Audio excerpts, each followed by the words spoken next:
warqen harka ofirraa sibila jedha Oromoon gaafa mammaakuu family koorri taatanii warri na wajjin challenge hojjechaa jirtan wantoota rifeensa koof itti fayyadamaa jiru isinis immoo fudhattanii barattanii itti fayyadamtanii baay'ee nu fayyadaa jira jijjiirama qaba waan baay'ees immoo irraa barachaa jira jettanii yaada naa kennaartanii har'as viidiyoo baay'ee bareedaa isin fayyadu tokko anuma wajjiniitiin isinii qabadhee dhufeetiin jira akkasuma immoo warri komii kaasaartan yookaan immoo isaa yaada faallaa kennitan nu fayyadaan jiru soba jettan isaan duratti wanti isin hubachiisuu kan isin yaadachiisu barbaade tokkotu jira innis yeroo hundaa kanan dubbadhu wanti anaaf ta'u isiniif ta'uu dhiisuu danda'a kan isiniif ta'u immoo anaaf ta'uu dhiisuu danda'a isinis akkuma koo wanta rifeensi keessan jaallatu adda baastan erga beektanii booda kan isiniif ta'u kan isinitti tolu kan rifeensa keessan hin miinetti fayyadamuudhaaf mirga guutuu qabdu isiniin jedheen ture kanaafuu hin irraanfatinaa wanta isiniin jedhu maal akkan dubbadhe dhaggeeffadhaa duraa jecha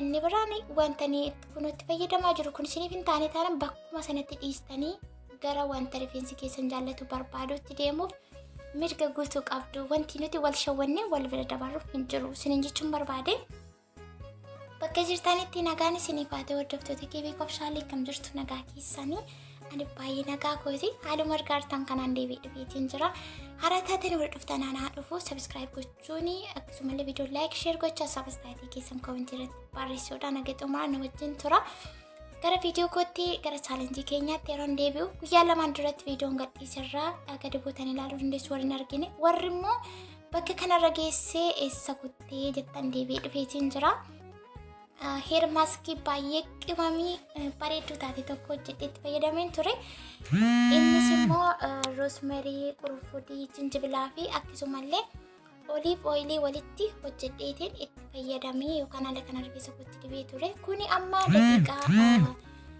40 akkas ture natti fakkaata iddoon gaayis hojiirran ture waan ta'eef saatiin ilaalle ergan hojii xumure amma saatiin itti miicuu ga'ee waan ta'eefuun miicuuf shintibeetii keessa galeetiin jira jechuudha yeroo hundumaa gaaffii isin gaafattanii wanta rifeensa too miicinii itti fayyadamnu sana irratti dhiisnamoo maal goonaa jettan no irratti dhiisuu hin qabdan irraa miicamuu qaba inni kun rifeensi keenya gogogaasaa akka miidhii maaliif yeroo filamu akka harcaanee kan buqqaaneef gargaara akkasumallee faayidaa guddaa rifeensaaf qaba malee irratti kan dhiifamu miti yeroo hundumaa rifeensa too miiciin guutummaa guutuutti wanti itti fayyadamtan dirqamarraa miicuun dirqama keessanii kuno haala kanaatiin hiikeetiin jira baay'ee bareeda baay'ee lallaafaa amma kun yeroon filillee wanti keessaa ba'u hin jiru hanamma garuu miicuutiin jira asubbubbaa irratti wanti isin jiru yeroo hundumaa jechuudha warri rifeensa dheeraas qabdanii rifeensa gabaabaas qabdanii rifeensa keessa irraa gadidha kan isin miicuu qabdan malee jalaachi ol miti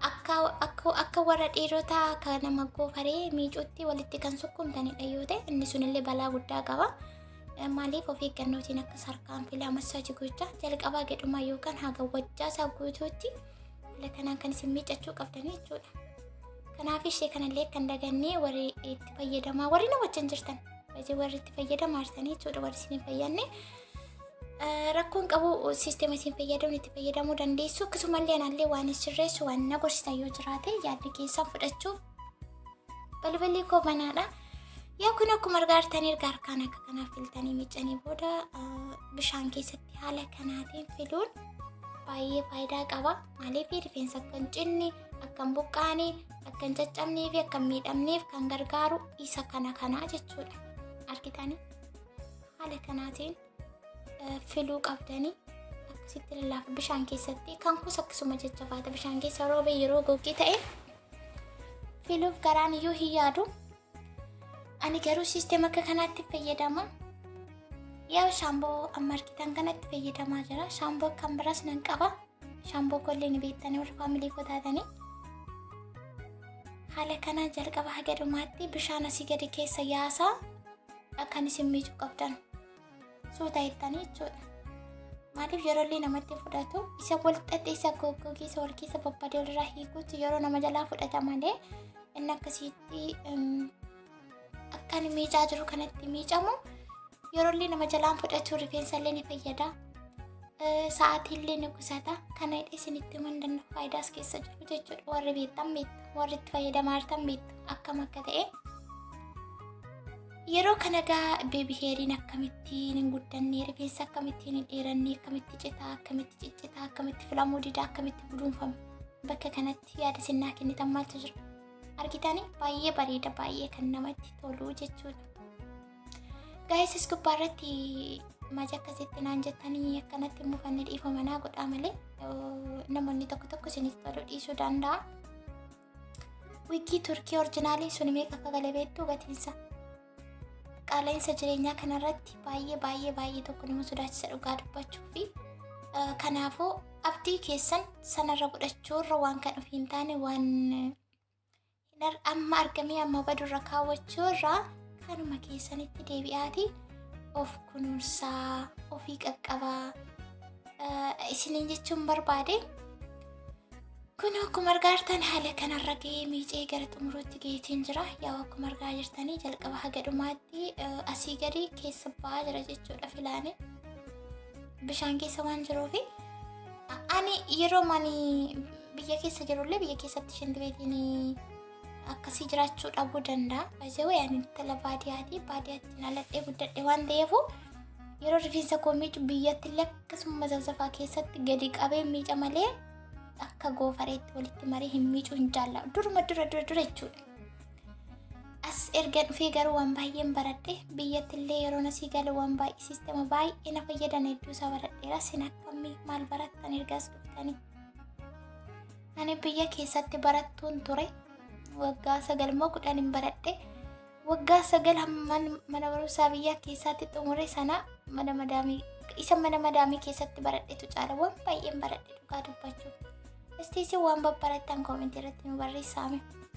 Yaa kun haaluma argaa jirtanii amma kana miicee xumureetiin jira haala kanaan jechuudha. Argaa jirtanii wantoota itti fayyadamuuf qopheeffachaa jiru isa kana fakkaata. Yaa iskaalaa kireemaa akkasumallee kokonaatii, qibaatii kokonaatii fi qibaatii qullubbii adii waan sadiin qopheessee jira.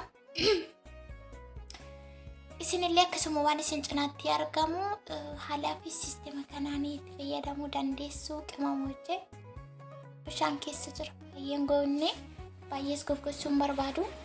Maaliif ammas yoo goggogee lifaatiin koommi kun duubatti na jalaa deebi'a waan ta'eef hin goggossuani. Kana fakkaata baay'ee bareeda.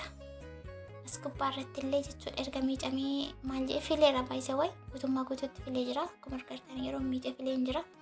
Ammas deebi'ee yoo goggoge achuma xalafama gaa'is. Achuma xalafama dirqama dafeetiin mala itti barbaaduu qaba malee. Kun ammayyuu bobbokokoo ta'uu jalqabee gaga'iisuu jalqabeera. Dafeetiin walitti qabuu yaala malee jechuudha baay'ina rakkisaanumaan illee. Isin qofaa miti ani garuu wal'aansa wal qabnee anatu mo'atee jira. Na sodaata jechuudha.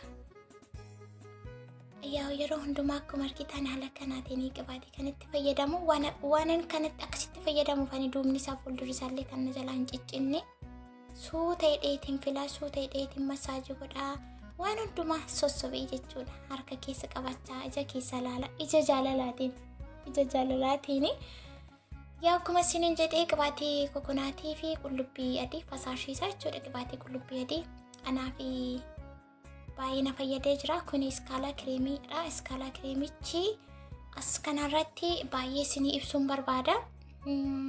Iskaalaa kireemiin kun rifeensa dafee boosollee akkam boosa fakkeenyaaf amma itti fayyadamtanii quxuxurii sootee shurrubbaa siyootee haala kanaatiin iskaalaa kireemii kanatti fayyadamtanii hojjetattanii hin boosoru gaas dafee yeroo sin jalaa hin fixuu jechuudha. Torbee tokko kaawwachuu dandeessaa olillee taa'uu danda'a garuu ani torbeetti waan miicuufi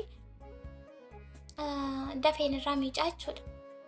Seeruma isaati piroogiraamii mana rifeensa koof qabu dirqama torbee keessatti yeroo 3 hiikeen fila arfaffaarratti nan miica torbee tokko keessatti jechuudha. Kuni kan mun barsiifadhe kanan taane akka kanni ta'u kana dheesinitti namu abdii kutannaa keessa galtu. Kanaafu iskaalaa kireemiin kun isa kanaafillee baay'ee bareedaa viitaamina qabaa rifeensa ni dheeressa.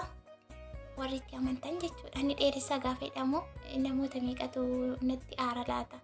Rifeensi ni guddatan ni dheerata kan yoo jedhanii dubbatan namoonni tokko maaliif akka saartu garuu maqaa isaatiin. Maal dhagaatu mataa keessan keessa jira? Dhagaa dhagaan hin guddatu hin caba malee akkasiituma maali garuu wansaa rakkoon keessa maanni. Kanaafuu iyyaan rifeensa dheeressaa ni lallaafisaa. Waan manni hin farrasaa, waan manni akkasumallee hin luuccessaa yookaan istireetii godhaa jechuudha. Faayidaa baay'ee of keessaa qaba. Gatiin isaa waddiidha baay'ee wayii. Iskaalaa kireemiin waan salphaa isinitti hin fakkaatin. Lafaa keessa waddanne wanti gatiin isaa waddii ta'e isiniyyuu hin beektu. Ekstiraa waan ta'eef waddii gatiin isaa isiniin jechuun barbaade kun haala kanaatiin jalqabarra na furdiseen hojjechaa jira. Qotottorii isaa dhumarratti immoo lakkuu akkasiin gochaa jira jechuudha. Dhumni isaa baay'ee bareedaa. Viidiyoo kanarraas akkasiin barattanii akkasiin ofitti deebitanii ani hoo akkam gochaa jira, maalitti fayyadamaa jira, akkam gochuun qaba, akkamiin filachaa jira, viidiyoo kanarraa maaliin hubadhaa, maalan baradhaa kan jedhu isinimtuu beektu. Yaa haala kanaatiin qotottorii isaa hojjechaa jira. Baay'ee bareedaa, baay'ee namatti tola, baay'ee lallaafaa. Iskaalaa kireemiinis rifeensa akka baay'ee fayyadu, haala kanaan akka istireetii godhu, akka lallaaffisu, akka firiisii godhu, akka maal godhu akkaataan itti fayyadamaa isaallee erga rifeensa keessa miiccanii boodee haalumaan itti fayyadamaa jiru kanaan itti fayyadamtu. Wanti gaafa isinitti ta'u hin jiru. Wantoota nas keessatti hin dubbannee fi kanneen biroo qabaattan gaafa biraa koomentii irratti barreessuu dandeessu. Yoo isinitti tole viidiyoo kana laayikii share gochuun irraanfatina. Yaada qabdan koomentii irratti naa barreessa. Kanarraa isinii qabadhee dhufee kana fakkaata. Isinis immoo gaaffii dabalataa kan itti fayyadamaa jirtanii haala itti fayyadamaa jirtan sanaatiin yaada keessan naa ibsuu dandeessu. Akkasuma heer maaskii wanta itti fayyadamtu kana ati galgala ofitti dibnee ofirra bushinee ganama miiccanne rakkoo qabaa warri jettan no problem guys, rakkoon qabu. Maaliif keemikaalaan qabu wanti rifeensa miidhu keessa hin jiru waan ta'eef amma barbaadan ofirra kaa'uu dandeessu isinitti tamacha'e taanaan. Ani garuu asiifachi waan hin deddeemuuf ijoollee waan jiranii madaamii waan jirtuufu daqiiqaa 40 keessatti kan itti fayyadamee ofirraa miicuu jechuudha. Ofirra ooshuu ofirra tursuu haalli naa hin mijatu isiniin jechuu barbaade. Warri isiniin mijatu garuu ittiin ooluu ittiin bulullee dandeessu. Saboota sa'aatii isiniin mijatee ofirraa miicuudhaan haala kanaan yookaan dibata isin bira jiruutiin fataa zana shaashambaa godhachuu dandeessu. Rakkoon hin jiru. Dhimma kanarratti sirgaaf na gaafattanii gaaffii keessaniif deebi'ee dheetiin yaada. Warri heer maaskii itti fayyadamne ofirra bushiin ofirra ooshine rakkoo qabaa jettanii no problem ooluu buluu turuu danda'a. Rakkoon hin jiru. Viidiyoon isinii qabadhee dhufee kana fakkaataa. Humni isaa baay'ee bareeda. Haala kanaatiin ofirratti hojjetachuullee baradha. Gaaffii biraa qabaattan yaada biraa qabaattan viidiyoo birootiin haga walitti deebinutti bakka jirtanitti nagaa fayyaa naata. Haala kanaan bareedee fataa zanaa jedheetiin jira isinitti isaa bareedu. Hagammaatti waan wajjin turtaniif thank you.